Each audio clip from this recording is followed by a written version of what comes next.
اعوذ باللہ من الشیطان الرجیم بسم اللہ الرحمن الرحیم۔ ناظرین اکرام، السلام علیکم ورحمۃ اللہ وبرکاتہ۔ میں ہوں محمد نعیم اور آپ دیکھ رہے ہیں میرا آفیشیل یوٹیوب چینل نعیم اختر آفیشیل۔ ناظرین اکرام، سب سے پہلے آپ سے گزارش ہے کہ میرے چینل کو سبسکرائب کر لیں، لائک کر لیں اور ساتھ ہی لگے گھنٹی کے بٹن کو ضرور دبائیں تاکہ میری ہر نئی آنے والی ویڈیو آپ کو موصول ہو سکے۔ حیات محمد مصطفیٰ صلی اللہ علیہ وسلم کے حوالے سے بیان کر رہا ہوں اور آج اسی سلسلہ میں بیان کروں گا اسلام کی دعوت و تبلیغ۔ حضور صلی اللہ علیہ وسلم اہل طائف کے ناروا سلوک اور ایذا رسانی کے بعد جب مکہ مکرمہ واپس آئے تو مکہ میں آپ صلی اللہ علیہ وسلم کو محتم بن عدی نے پناہ دی۔ طائف کے اس سخت ترین واقعہ کے بعد آپ کا دل ٹوٹ گیا تھا۔ ضرورت تھی تسلی دینے، اطمینان دلانے کی، زخم پر مرہم رکھنے کی اور رنج کو دور کرنے کی۔ چنانچہ معراج کا واقعہ پیش آیا۔ ساتویں آسمان کی آپ صلی اللہ علیہ وسلم کو سیر کرائی گئی، بڑی بڑی نشانیوں کا مشاہدہ کرایا گیا۔ اعزاز و اکرام کا وہ معاملہ آپ کے ساتھ کیا گیا جس نے آپ صلی اللہ علیہ وسلم کی ساری تکلیفیں دور کر دیں۔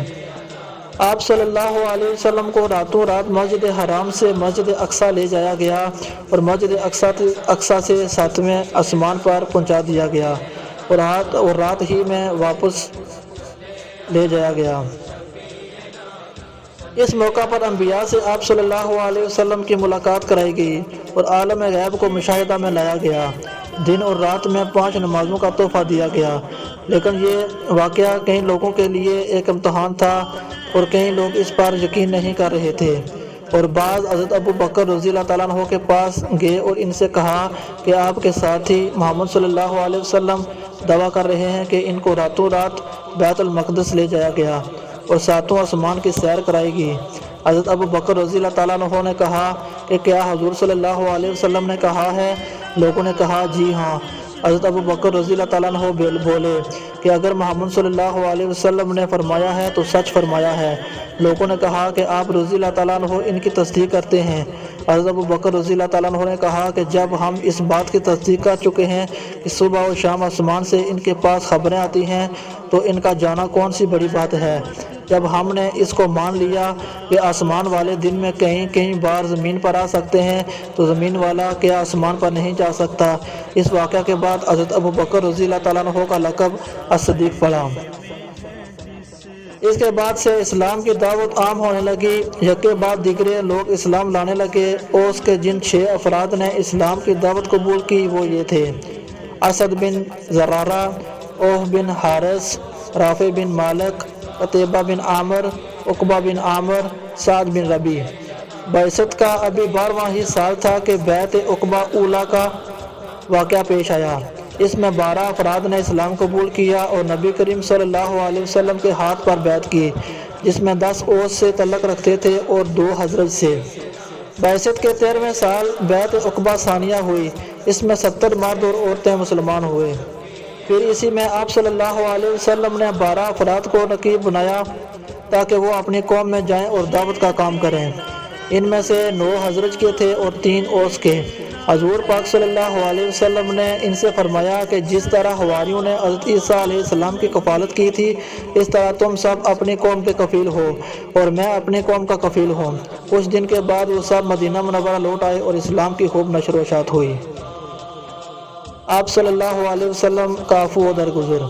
قرآن کریم میں نبی پاک صلی اللہ علیہ وسلم کو لوگوں کے ساتھ عفو و درگزر کرنے کا حکم دیا گیا۔ ارشاد ہوا، اللہ تعالیٰ سورۃ آل عمران میں فرماتا ہے، ترجمہ: بس یہ اللہ کا فضل و کرم ہے کہ آپ ان کے لیے نرم ہیں۔ اگر آپ سخت مزاج اور سخت دل ہوتے تو یہ آپ کے ارد گرد سے چھٹ جاتے، لہٰذا ان کے ساتھ عفو و درگزر کا معاملہ کیجیے، ان کے لیے دعائیں مغفرت کیجیے اور معاملات میں ان کو مشورہ میں شریک رکھیے۔ اور دوسری جگہ فرمایا، فاعف عنہم واصفح ان اللہ یحب المحسنین۔ ان کے خطائیں معاف کر دو اور ان سے درگزر کرو کہ اللہ تعالیٰ احسان کرنے والوں کو دوست رکھتا ہے۔ آپ صلی اللہ علیہ وسلم معاف کرنے کو پسند فرماتے تھے، اور جب تک الزام ثابت نہ ہو جائے آپ صلی اللہ علیہ وسلم سزا نہیں دیتے تھے۔ آپ صلی اللہ علیہ وسلم کے معاف کرنے کے واقعات بے شمار ہیں۔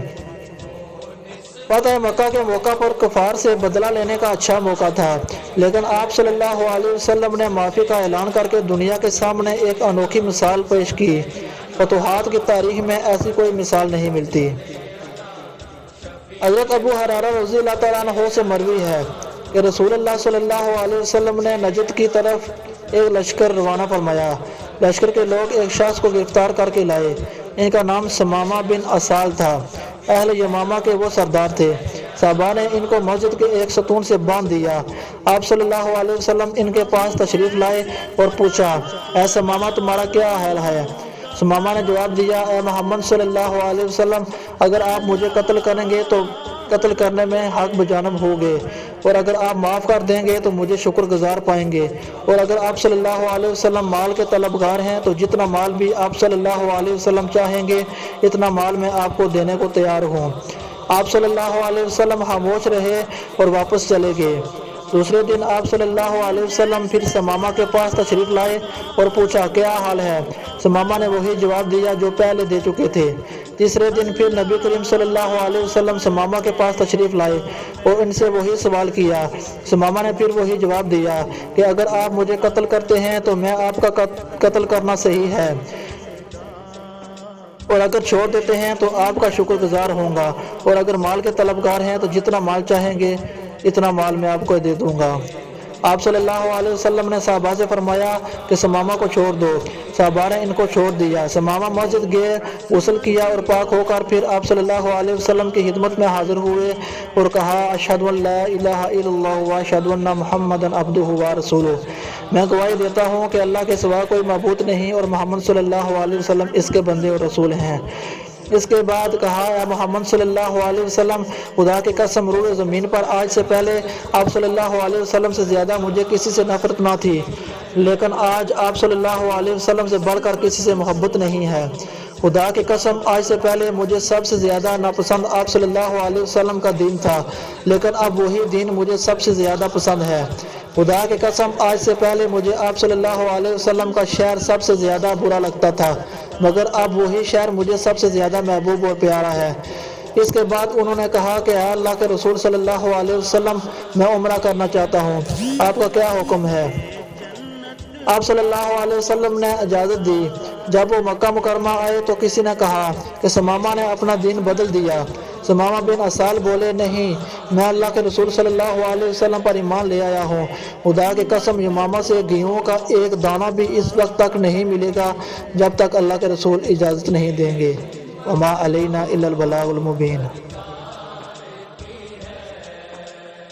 یہ امت تو سرکار